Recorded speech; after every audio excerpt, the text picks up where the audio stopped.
as a gift from the people of Palestine to someone who came in peace. Subhanallah. Bismillah. Sorry, it's just difficult with what's going on at the moment.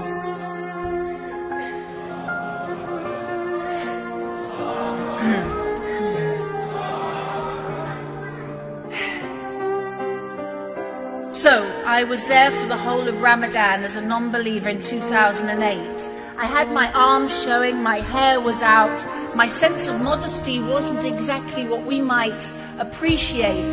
But did I hear haram, haram?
And I went into her home, and what was her home, brothers and sisters? One single cement room, cement floor, cement walls, and nothing in it at all. Nothing but some old mattresses that she, her husband, his parents, and their children all slept on at night. And I felt angry at this Islam. I couldn't understand, why would people fast? Why would any deity make people go hungry who were already hungry? And I said to this mother of Rafah refugee camp,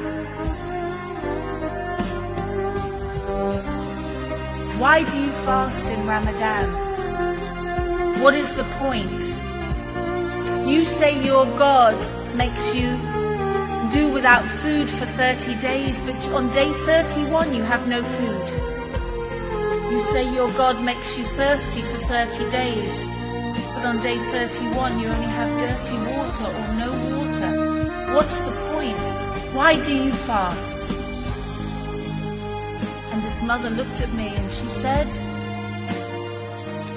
well, I fast in Ramadan to remember the poor.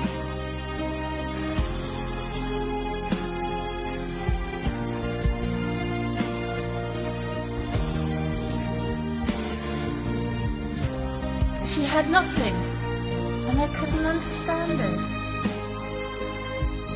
How could she be fasting for other people? How could she remember other people's poverty when she had nothing? And at that moment, a thought came into my mind, if this is Islam, I want to be Muslim. If this love of God is in a religion, I want to be in that religion. If this love for your fellow human being, even at your moment of hardship, if this is a religion, I want to be in that religion. And if this love for the visitor and for the traveler is a religion, then let me be a Muslim, subhanAllah. But it took 2 years for me to take my shahada.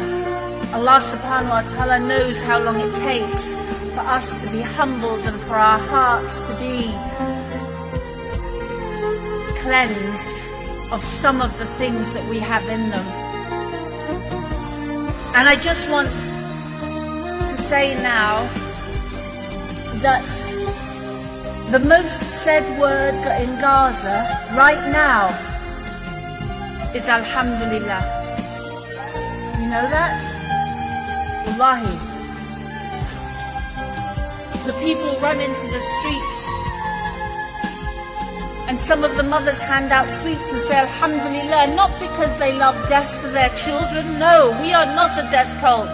We are a religion of life. We are a religion that loves children. But we accept shaheed and we accept the qadr of Allah. And these people understand what is being asked of them. May Allah grant them all the highest of Jannah. They hand out sweets. I went into a back room to pray Maghrib and I started to cry. When I was in sujood, the tears left my eyes so hard I thought I was going to go blind. And I thought of Yaqub alayhi salam and how he grieved for his son Yusuf. And I thought, yes, you can go blind from grief. And this mother put her hand on my shoulder and said, Miss, why are you crying? I said, I'm crying for you. I'm crying because your children are going to keep getting killed and nobody's doing anything. And I'm crying because the world knows and they're not going to help you. And I'm crying because I'm here and I can't help you. And she looked at me strangely and she said, you're crying for us? I said, yes. She said, but we're so happy. She said, we have Allah. And Allah loves us. And He's told us that if we are steadfast and patient, it's Jannah. Alhamdulillah.